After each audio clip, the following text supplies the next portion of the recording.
স্বাস্থ্যসেবা করলে কি হবে।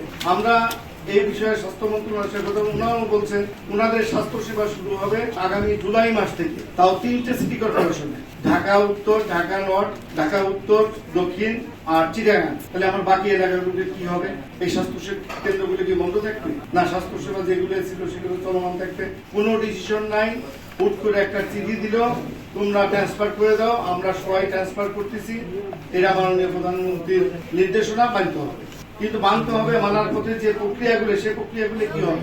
আপনারা জানেন ইতিমধ্যেই আমাদের সিটি কর্পোরেশনের মাননীয় প্রশাসক মহোদয়গণ ওনারা কিন্তু অলরেডি এই বিষয়টি যে স্থানীয় সরকার নির্বাচন এবং অন্য কিছুতে প্রভাব বিস্তার করবে এই কথা জানিয়ে মাননীয় প্রধানমন্ত্রী দৃষ্টি আকর্ষণ করেছেন এবং ওনারা চিঠি লিখেছেন, লিখিত চিঠি ওনারা দিয়েছেন যে এটা পুনর্মূল্যায়ন করার জন্য। হ্যাঁ, যেগুলো চলমান আছে সেগুলো চলমান থাকতো।